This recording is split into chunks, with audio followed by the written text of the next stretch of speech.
Para nós ignorantes, eu entendi que música secular é a que não seja evangélica, mas por que chama assim secular? Vamos lá, o termo está bem errado, Roger. Ah, Porque, na verdade, Não está errado, não. Na verdade, está bem certo, sim.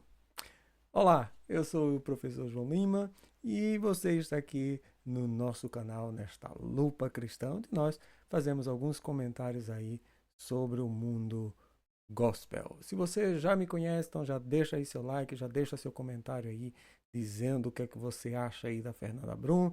Se você é fã da Fernanda Brum, já deixa teus comentários também aí. Se você não me conhece, se o Google, se o YouTube por algum motivo te mandou esse vídeo, o algoritmo achou que você queria ver esse vídeo, então já coloca aí também o teu like ou o teu dislike, ou então segue este canal também, que é muito importante para mim, e para você também ser avisado aí quando eu lançar um próximo vídeo em 2026. Eu já venho aqui falar esse vídeo já vem com 7 anos de atraso sobre a Fernanda Brum. E me chamou a atenção porque não sei porque eu entrei na bolha aí de Fernanda Brum e esse vídeo foi ressuscitado pelo algoritmo do YouTube. E então, quando estava a ver, e um monte de outras coisas também, me deparei com essa história aí, com essa afirmação da pastora Fernanda Brum. É uma pessoa que eu gosto muito dos seus louvores, já estive presente em um dos seus shows. Na verdade, ela esteve presente em um evento que eu estava, corporativo, então acabei por vê-la e apreciar o louvor. Na época acho que era a música Espírito Santo que ela estava trabalhando, e foi realmente uma experiência muito boa de louvor e adoração ao nosso Deus. Então esse vídeo não é nada contra a pastora e nem é sobre música e nem é sobre essa entrevista. É sobre algo muito importante que eu quero chamar a atenção de todos, e no final você vai descobrir sobre o que é este vídeo na realidade, mas antes eu quero que a gente fale um pouquinho desse, por que Fernanda Brum errou. E para ver por que Fernanda Brum errou, provavelmente nós vamos então ver esse vídeo, esse trecho de Fernanda Brum, e vamos reagir aí, vamos fazer alguns comentários, ok? Vamos lá? Aqui. fala, Roger, olha lá. para nós ignorantes, eu entendi que música secular é a que não seja evangélica, mas por que chama assim secular? Vamos lá, o termo está bem errado, Roger. Ah, O termo não está bem errado, não. O termo está correto. A pergunta do Roger foi: eu sei que secular é tudo aquilo que não é evangélico. Então, de onde vem essa palavra? Essa foi a pergunta. Ele quer saber de onde vem. Ele já sabe que faz uma diferenciação entre ser evangélico e não ser evangélico, tudo aquilo que faz parte do religioso, e aquilo que não faz parte do religioso é chamado de secular. Isso ele já sabe. Agora ele quer saber por que se chama secular. E aí ela vem dizendo que esse termo está bem errado, Roger. E Roger, muito educado, até o fim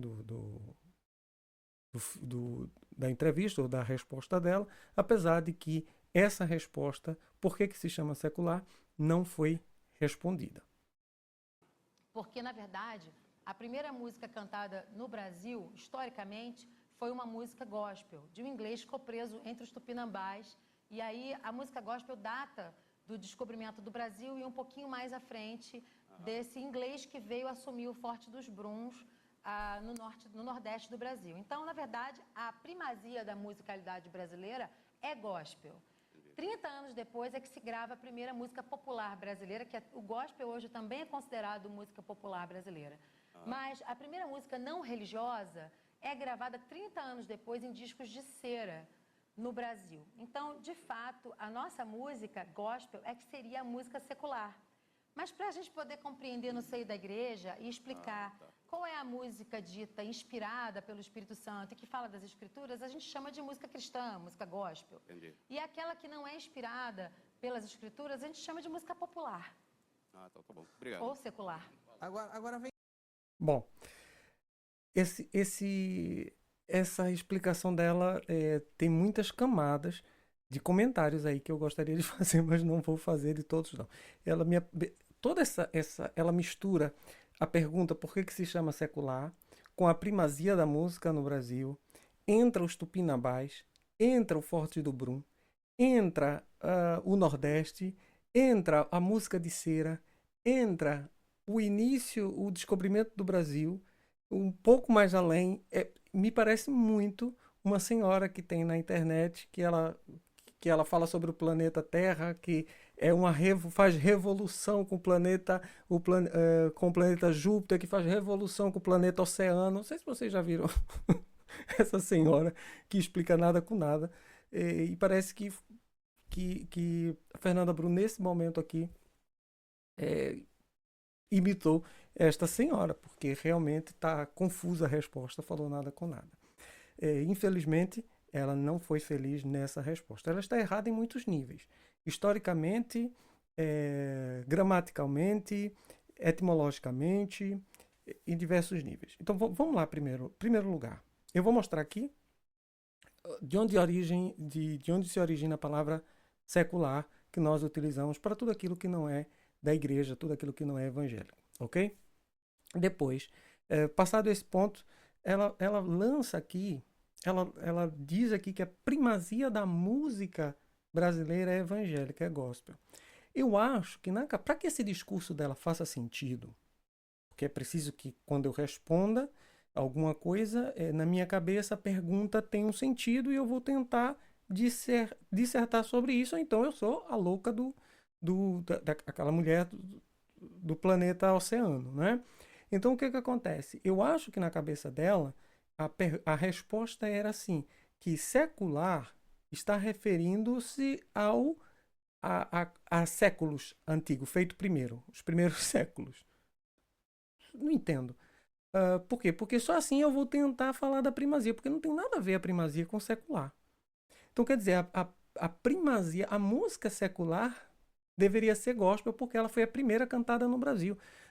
Não tem lógica, porque ainda que fosse secular, a palavra secular é utilizada em todo o mundo, não é só no Brasil. Não é só no Brasil que ela é chamada secular. Claro, com suas traduções, ela é utilizada em diversas outras situações, em diversos outros países, melhor dizendo, em diversas outras línguas. Então, não é uma questão do Brasil. E essa expressão secular, ela é utilizada há muitos anos e eu vou mostrar a vocês sobre isso, ok? Então, tá errado aí. Historicamente, aí ela coloca aí que o registro da música vem data do descobrimento, 1500, e um pouquinho depois, e 30 anos depois, o primeiro disco de cera. As datas estão completamente confusas. Então, vamos lá. Quem eram esses ingleses que vieram e foram para o Forte? Onde é que entra o Forte do Brum? O Forte do Brum é na minha cidade, no Recife. Ele foi construído por volta de 1630, foi terminado em volta de 1630, quando ocorreu a ocupação holandesa. Deixa eu colocar aqui, deixa eu me colocar aqui. Quando ocorreu em Recife a ocupação holandesa. Então, o Conde Maurício de Nassau foi para o Recife, e lá no Recife ele fundou ele tomou conta, né, ocupou, e o Recife passou a ser a cidade que até hoje ela é conhecida, está no seu hino, chamada Mauricéia, né, a cidade Maurícia, a cidade Maurícia. Então, Mauricéia, como também era chamada. Então, o Recife tem muitas características das cidades holandesas por causa de Maurício de Nassau. Duas pessoas que foram raptadas pelos Tupinambás, que ficaram conhecidas porque escreveram em exatamente data dessa época, que foi Hans Staden e Antoni Kinevit, creio que é este o nome, se eu não estiver enganado. Então, essas duas pessoas que escreveram sobre esse tempo aí que eles ficaram com os Tupinambás, o Antoni Kinevit, inclusive, aprendeu sobre a língua tupinambá, e ele foi um dos primeiros que defendeu os índios. E ele incitava que os índios atacassem os próprios portugueses. Ele escreve, Antoni Kinevit, ele escreve que ele preferia estar nas mãos dos tupinambás, dos canibais tupinambás, do que ele escreve mesmo assim, do que os sanguinários portugueses cristãos. Então, não entendo em que momento, eu não li todos os escritos tanto de Hans Staden como todos os escritos de Anthony, li alguma coisa assim, mas não me lembro e não sei, pode ser um desconhecimento meu, pode ser que ele tenha cantado alguma coisa, alguma música gospel. Na verdade, quando a gente vai para a história, em 1630, quando os holandeses chegaram aqui, é importante lembrar que os holandeses, Maurício de Nassau, ele era protestante, certo? Era protestante e calvinista, como a Suíça, a Holanda, todos esses países estavam muito forte o calvinismo. Então ele vem. E quando o Maurício Nassau vem com a sua comitiva, ele traz arquitetos, ele traz historiadores, geógrafos, técnicos e teólogos também. E provavelmente, possivelmente, teólogos protestantes. Então é óbvio que aí em 1630 se cantaram músicas evangélicas, claro que fizeram cultos, se registraram, se não registraram, não sei, mas eles eram cristãos e provavelmente fizeram esse culto aí. Agora, por outro lado, isso foi em 1630. Ela diz que é desde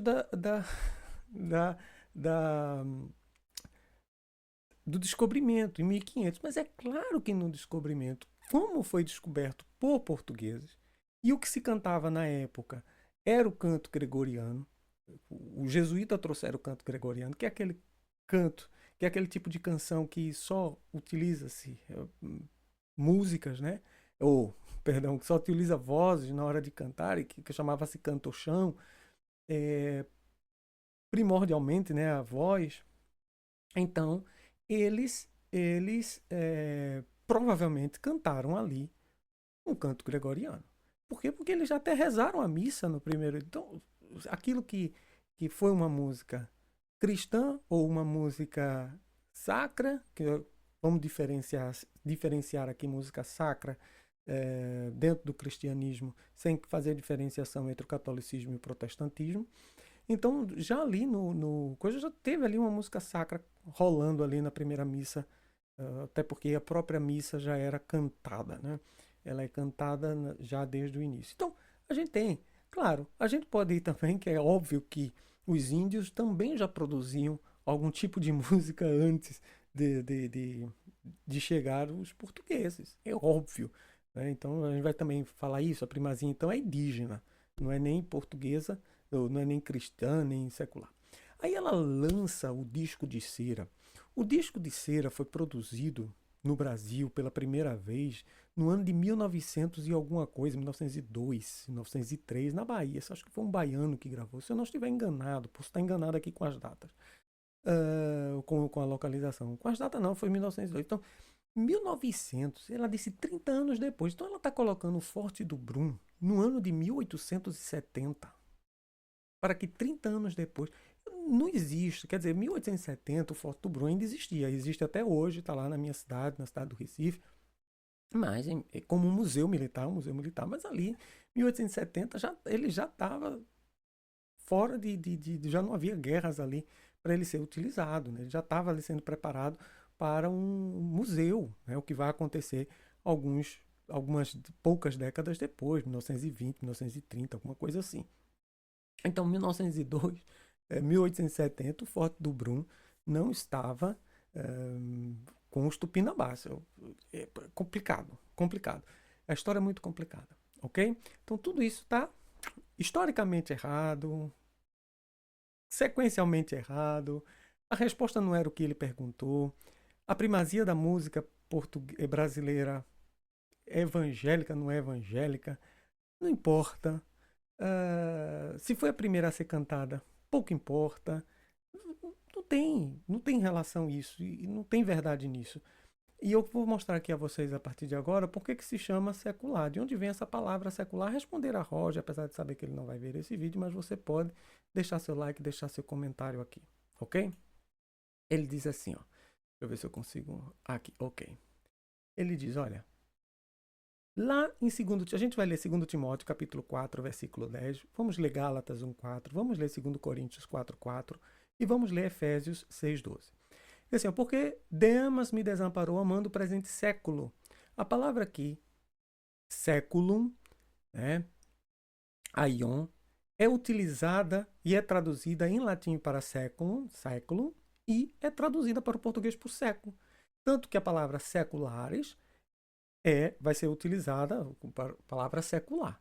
Então, aion, todos aqueles que estudam a questão do tempo na Bíblia, vai ver que aparecem 3 tipos em grego, 3 tipos de tempo diferenciados, que são o kairos, o aion, o cronos e o kairos. Já ouvimos diversas pregações sobre isso. Então, nós temos aí o cronos, que é o nosso tempo de 24 horas, o cronológico, o kairos, que a gente costuma dizer que é o tempo de Deus, né? Onde acontece a vontade de Deus, onde acontecem os milagres de Deus, é no kairos de Deus, é no tempo de Deus. E tem o aion, que é um tempo em que não há, é passageiro, mas ele é indefinido. Ok? Ele é passageiro, mas ele é indefinido. Então a gente vai utilizar aion para o presente século, para o tempo presente, e a gente vai utilizar, e os apóstolos vão utilizar a palavra aion para definir esse tempo que nós estamos vivendo aqui, ou esse tempo, esse sistema mundano diferente do sistema eterno. Ou seja, o tempo que passageiro, as coisas passageiras para as coisas eternas, coisas temporais para as coisas eternas. Então começa a ter essa diferenciação. Por isso que Paulo diz, Demas me desamparou amando o presente século. Não é amando o 1990, não é ele amou o século I. Não, não é isso. Ele está amando as coisas temporais, as coisas passageiras, ao invés de fixar o seus olhos nas coisas eternas. Então ele foi para Tessalônica porque achou alguma coisa lá importante, melhor para ele, para a vida dele, para o trabalho dele, ou alguma mulher, sei lá, o que foi que ele achou e acabou amando o presente século e deixou Paulo de mão, ok? Aí, em Gálatas, o apóstolo Paulo também diz assim, que o qual se deu a si mesmo por nossos pecados para nos livrar do presente século mal. Mais uma vez, nos livrar desse tempo presente, nos livrar desse sistema pecaminoso que controla o mundo. Não é? Segundo Coríntios, ele diz assim, nos quais o Deus deste século cegou o entendimento dos incrédulos. Ou seja, fazendo uma diferenciação entre as coisas da igreja, que é controlada, cujo Deus é o Senhor Jesus, o Senhor Jeová, o nosso Deus, existe o século, existem as coisas temporais, existem as coisas passageiras, existe esse mundo qual o Deus dele, né, seja lá o que for, esse Deus, Satanás, o inimigo, o dinheiro, cegou o entendimento desse povo. Então, temos aqui uma diferenciação clara entre as coisas temporais e as coisas mundanas temporais das coisas sacras, as coisas religiosas, e, portanto, temos aí a utilização já por Paulo da palavra século, tá? Ou palavra aion, que no latim vai ser traduzida para século. Porque não temos que lutar contra a carne e o sangue, mas sim contra os principados, contra as potestades, contra os príncipes das trevas deste século, contra as hostes espirituais da maldade. Então, mais uma vez, o príncipe das trevas deste século. Existe um tempo eterno, controlado pelo nosso Deus, e existe um tempo passageiro, temporal, controlado pelo inimigo das nossas almas. Isso está muito claro, e um para o lado mal e outro para o lado bom. Tá? Um para o lado mal e o outro nosso bondoso Deus. Então, é feita essa separação entre aquilo que é eterno e aquilo que é temporal, e para aquilo que é temporal se é dado a palavra século, ok? Então, daí, nós vamos utilizar a palavra século para se referir a tudo aquilo que não diz respeito à igreja. Tudo aquilo que não está relacionado à igreja.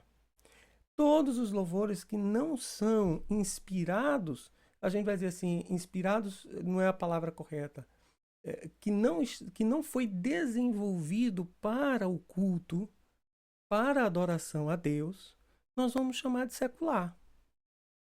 Tá? Não vou colocar aqui inspirado e não inspirado, porque o Espírito Santo inspira o que ele quiser. Mas a gente está falando que não está relacionado ao culto, que não está relacionado à adoração a Deus, tudo isso é secular. Tá? Todas as coisas, todos os trabalhos que não estão relacionados com a obra de Deus é secular. E quando foi que começaram a utilizar isso, João Paulo? Isso já foi utilizado quando a gente vai ler Santo Agostinho, no século IV, no ano 300 e alguma coisa, 340, se não estou enganado as datas, e creio que estou, mas foi aí no século IV, metade do século IV para frente, quando Santo Agostinho escreve tanto os seus sermões, quanto alguns dos seus livros, Cidade dos Homens, Cidade de Deus, ele faz essa diferenciação entre os monges, por exemplo, vou usar um exemplo bastante prático, onde ele diz que existem monges que estão preocupados, são reclusos e estão inteiramente ligados à igreja. Então, esses monges, eles chamam de monges regulares. Existem monges que são monges, mas estes estão relacionados com as coisas da vida, do cotidiano, do dia a dia. E aí ele chama esses monges de monges secular. Tá? São aqueles que estão preocupados com as coisas da vida. Então, desde o século III, desde o século IV, ou antes, né, como vimos aí com o apóstolo Paulo, já fazíamos essa diferenciação entre o que era secular, portanto, relacionado com as coisas fora da igreja, coisas do mundo, com aquilo contra o sacro, o santo. E aí a gente vai fazer a diferenciação entre o santo e o profano. Daí nasce a expressão secular. Durante a Idade Média, esse termo vai ser utilizado. Porém, vai ser feito, inclusive, diferenciação da música. Durante toda a Idade Média, o canto gregoriano é conhecido como santo, sacro, e todas as outras músicas que têm diversos instrumentos de percussão, todas essas músicas são populares, inclusive, elas são menos sacras e, portanto, elas são mundanas. Elas são mundanas e aí passa a ser conhecido como tudo aquilo que não é canto gregoriano, né? Estou generalizando aqui, mas tudo aquilo que não vai ser cantado dentro da igreja, que não é canto gregoriano, e suas vertentes, não é baseado tanto também no canto gregoriano, isso vai ser chamado de secular, ok? E a igreja vai fazer essa diferenciação. Quando acontece contra a reforma protestante, em 1517, com Martinho Lutero acaba com isso, com essa questão do canto gregoriano, e ele introduz dentro da igreja o que nós chamamos de polifonia. A quantidade, sai o canto gregoriano, dá-se mais importância à letra da música do que à métrica. O canto gregoriano é muito mais métrico do que a letra, a profundidade da letra. Martinho Lutero faz o contrário, dá mais possibilidade, escreve uma música, esqueci o nome, Torre Forte, alguma coisa forte, esqueci agora o nome, minha memória já não está tão boa. Escreve uma sua música, introduz instrumentos dentro da igreja, mas dentro do próprio protestantismo nós vamos aumentar ainda mais essa diferenciação entre o que é santo e o que é profano. E então tudo aquilo que não está relacionado à vida eclesiástica, à igreja, nós vamos chamar de secular. E chamamos e continuamos chamamos até hoje de do mundo, é secular, né? Chamamos ainda de ímpios, né? Coisas ímpias, né? Então, utilizamos esses termos para diferenciar aquilo que é de Deus e aquilo que não está relacionado diretamente à religiosidade. Não significa que, por não ser da igreja, é de Satanás, ok? Pode ser, por isso que o apóstolo Paulo fala, amando o presente século, não amando o pecado, não amando Satanás, não. Quando o seu trabalho que não está relacionado com a igreja é um trabalho secular e nem por isso é de Satanás. Então, vamos parar de demonizar as coisas aqui. Mas eu falei nesse início que este vídeo não é contra a pastora Fernanda Brum, nem contra, porque todos nós podemos errar, eu posso errar, e aqui eu já devo ter dado algumas informações não tão, como posso dizer, como eu não estou com nenhuma guia aqui na frente, estou simplesmente falando do que vem na minha cabeça, então é muito provável, e as únicas guias eu mostrei, eu posso ter equivocado alguma coisa. Nós nos equivocamos. Dizer não sei é bonito. Eu não preciso saber de todas as coisas, mas eu preciso saber que não sei e eu preciso reconhecer os meus limites, tá? Mas o que eu quero chamar a atenção aqui hoje, já deixa seu like aqui, é sobre a mentalidade que está dominando a igreja. A quantidade de pessoas sem conhecimento está aumentando. E o que é pior, o apóstolo Paulo, ele nos avisa que para esses tempos que virão, onde as pessoas amontoarão para si doutores, e eu não estou falando de Fernanda Brum, mas esse vídeo, porque isso é uma coisa tão idiota, isso é um erro tão normal, né? Podemos dizer assim, é uma idiotice, inclusive, fazer esse vídeo, se não fosse por esse aspecto que eu acho que é importante. Como foi que eu vi esse vídeo? Eu vi esse vídeo por causa de uns curtas, e uns shorts, uns reels, uns shorts que fizeram, dizendo, olha a aula de história que Fernanda Brum fez. Vou mostrar aqui para vocês. Olha esse vídeo aqui, por exemplo. Olha a aula que a Fernanda Brum deu no Danilo Gentili sobre a música brasileira. Assiste até o fim. Para nós. Pronto, aqui a gente já assistiu até o fim. E esse não foi o único. Teve mais. Quer dizer, olha a aula. Gente, é história. Ela não está falando de Bíblia. Ela está falando de história. Talvez ela não é professora. Ela não tem obrigação de saber da história. Não tem obrigação de saber por que chama secular, por que não chama secular. Não tem obrigação nenhuma, ninguém tem obrigação nenhuma. Mas a partir do momento em que eu vou dar uma informação, eu tenho que reconhecer os meus limites. Por isso que eu acho que ela deu uma resposta baseada no que ela achava que era secular, ok? Por isso que eu acho que ela não respondeu qualquer coisa. Ela tinha convicção de que secular talvez fosse isso, fosse a mais antiga se chamava secular. Não é. Mas uma vez que eu vejo esse vídeo, eu tenho nas minhas mãos ferramentas para poder buscar a verdade. E eu estou falando de história. História você vai lá nos livros de história e vê. Vai lá no Wikipedia, vai lá no ChatGPT, vai lá no Escambau. Eu tenho esse conhecimento porque quando ela falou ali, Forte do Brum, não bateu, porque eu sou de Recife, eu sou formado em arquiteto pela Universidade Federal de Pernambuco, eu tenho conhecimento sobre o Forte do Brum, porque já fiz trabalho sobre as construções fortificadas na minha cidade, já fui ao Forte do Brum, conheço a história, então as datas, conheço o Hans Staden, porque é um pouco dos relatos que nós temos sobre os indígenas. Então, quando a gente vai estudar arquitetura indígena, que estudamos também, precisamos conhecer um pouco de Hans Staden, de Anthony Kinevich, para ter noção da cultura. Então, nesse momento, eu tive esse conhecimento e, portanto, eu vi que as coisas não estavam batendo. E então, peraí, que eu vou ver essa coisa aqui, vou ver as datas direitinho. Eu não sabia, por exemplo, do disco de cera, mas vou lá pesquisar em que data foi construído o primeiro disco de cera. Ele está lá na história, 1900. Então, 1600 para 1900, 1630 para 1900 não são 30 anos.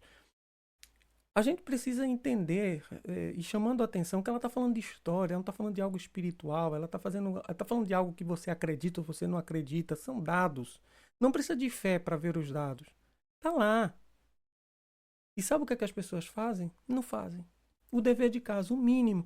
O apóstolo, no livro de Atos, o escritor ele fala assim, o Lucas ele diz assim, os de Bereia, os crentes de Bereia eram mais nobres porque eles eram mais nobres. Por quê? Porque o apóstolo Paulo falava e eles iam verificar nas escrituras se o que ele estava falando era correto. Era correto. Então nós estamos vivendo numa época em que nós não estamos, voltando ao que eu estava falando e não concluí, em que terão comichões nos ouvidos, como diz a palavra do Senhor. Comichão procurando coisa nova, procurando coisa... Mas eu preciso voltar para a palavra de Deus para poder ver se o que as pessoas estão falando é assim. Porque o apóstolo Paulo diz aos Gálatas, ele diz assim, olha, se vocês receberem um outro Jesus Cristo, abraçarem um outro, estou parafraseando, abraçarem um outro evangelho, além daquele que vos tenho anunciado, seja anátema.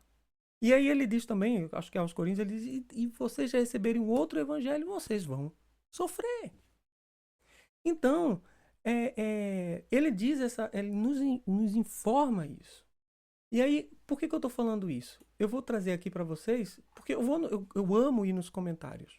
Eu acho que os comentários dos vídeos é um show à parte. E então, olha que coisa, olha aqui, ó. Aí vem essa tal aqui que eu não sei quem é, não tenho nada contra ela, foi fixado pela pessoa que postou o vídeo, ela está certa sim. Baseado em que ela está certa assim? Já mostrei que ela não está certa assim, não está. Simples, um exercício básico, simples. A primeira música foi sim do jeito que ela disse. Os tupinambás prendiam os portugueses e matavam e eram canibais. Só não matavam franceses, holandeses e ingleses. Ele não matava qualquer pessoa que estivesse contra os portugueses. Então, na ocasião, os franceses, holandeses e ingleses eram contra os portugueses e espanhol, que estavam na união da Península Ibérica, Ibero-Espanhol, e então eles eram contra. Então, eles apoiavam, os índios apoiavam qualquer pessoa que fosse contra. Ok? Aí ela diz uma coisa interessante aqui, ó. Vamos estudar, gente. Termina aqui dizendo, vamos estudar, gente. Gente, vamos estudar. Bravo, vamos estudar. Mas antes de postar todo esse texto, vamos estudar? Estudar significa, eu vou pegar cada um dos pontos que ela disse, eu vou pesquisar, vou verificar as datas. Isso é estudar. Agora, o que essa senhora chama de estudar? Não sei. Aí vem outro aqui também, diz... Aí, um monte de gente dizendo... falando diálogo de respeito. Veja, só isso aqui tem 284 perguntas, resposta eu não vou nem comentar. O pessoal comentando aqui a simplicidade do Roger. Outro aqui disse, esse aqui, ele falou com tanta certeza e convicção que aqueles que não têm noção desse contexto histórico realmente acreditam. É verdade. Aí vem o outro, coitado. Como professor de história, eu explico. A pessoa tem que buscar hoje, não é mal isso que ele fez, mas a pessoa tem que dizer, olha, eu sou professor de história, o que eu estou falando eu tenho conhecimento, eu sou professor de história. Porque se você... E mesmo assim o povo vai descer o cacete. Não importa se você é professor de história, mas o professor de história diz, eu explico, secular é um termo usado para designar aquilo que é temporal, que não é eterno. É passageiro, claro, corretíssimo. Mas se a gente for olhar aqui, vai ter gente dizendo mentira, você não sabe de nada. Um monte de gente aqui, alguém agradecendo. Ok, a outro botou, você também não está totalmente certo. Deus do céu. Aí você também. Não adianta, nem você, porque no contexto que ela explica tá correto. Ela disse música gravada. Gente, que música gravada? Quem foi que gravou? Tem um tocador de fita lá com Hans Staden, com os holandeses, no Foto do Brum. Que é isso, gente? Tinha um disco de cera? Não tinha, gente. Disco de cera foi gravado uma primeira música do mundo em 1900. Foi um baiano, gravou uma música do mundo. Não tem nada de gospel. Então, quem gravou? Foi um gravadorzinho? Que nem existia? Não entendo. Povo burro. O outro diz aqui, 1500 portugueses chegaram ao Brasil e celebraram a primeira música com seu latim e o canto gregoriano. Perfeito, verdade. Aí, a outra diz, ela está certíssima, obrigado pelo esclarecimento. Meu Deus, que esclarecimento, gente. Que esclarecimento, esclarecimento com erro. Isso é esclarecer, volte, senhora, a senhora não está esclarecida não, a senhora está na escuridão. Aí a outra, sou evangélica, esse é lugar de fala, sou evangélica, então eu posso falar. Mas a primazia musical no Brasil é indígena, e vem aqui defender os índios também. É uma loucura. Parabéns para ela, deu aula para todos. Show. Aula de quê, gente? Aula de erro. A outra bota, não é só cantar, tem que conhecer o que está fazendo. Eu aprendi muito com esse vídeo. Parabéns, Fernando. Aprendeu não, filho. Tá errado. Tá muito errado. Você não aprendeu não. Desculpa aí. E aí, vem aí diversos... e outro botou, me surpreendeu. Fernandinha. Ainda bota Fernandinha. Tem todo esse conhecimento de música, show. Tem não, filho. Tem não. A forma de falar diz tudo, é outro nível. A forma de falar, né? Realmente, a forma de falar é tudo, diz outro nível, indiscutível. Mas o conteúdo é complicado. Foi um monte de outro. Aí o outro botou festival de besteiras, foi o que ela disse. É verdade. É verdade. Foi mesmo um festival de besteira, digno de aparecer no perfil daquela senhora que o mundo faz conjectura com o planeta oceano. A outra. Boa explicação sobre a musicalidade brasileira. Por que eu estou chamando a atenção? O que é sobre esse vídeo? Esse vídeo é sobre nossa inteligência, gente. Eu ainda acredito que temos solução. Eu ainda acredito que Deus levantará um povo que recorrerá à sua palavra, que recorrerá ao conhecimento. Gente, pelo amor de Deus, nunca tivemos o conhecimento na palma da nossa mão como temos hoje e nunca tivemos tanta burrice como temos hoje. Perdão pelas palavras, mas é o que está acontecendo. Preguiça de estudar, preguiça de buscar, preguiça de ler. Isso faz com que, na hora de ler, também não entenda. Reflete sobre isso. Se você não gostou do que eu falei, pode escrever aqui embaixo, eu vou ler. Agora eu te peço, em nome do Senhor Jesus Cristo. Eu gosto muito de ler meus comentários. Se você vai pesquisar outros vídeos meus aqui, tem vários livros aqui analisando música, passando uma lupa cristã sobre as músicas. Vai lá, dá uma olhadinha. Tem vários comentários. E eu gosto muito, eu leio muito. Alguns favoráveis, outros nem tanto. E as pessoas, algumas, eu passei 15 minutos dando toda a explicação baseado nos fatos. Alguns são meus argumentos, pode estar certo, pode estar errado. Você tem a opção. Agora, 15 minutos, aí a pessoa vem e faz um comentário burro. Um comentário burro. Por quê? Porque a pessoa tem até preguiça ou de escrever, ou a pessoa tem preguiça de... Ou tem dificuldade cognitiva para contestar, mas quer contestar. Aí eu uso um ditado que eu gosto muito, né? Que diz assim, que a Bíblia fala algo diferente, mas eu gosto de um ditado popular que diz que que o sábio fala porque tem alguma coisa para dizer e o tolo porque tem que dizer alguma coisa. A Bíblia diz que o tolo se passa por sábio estando calado, né?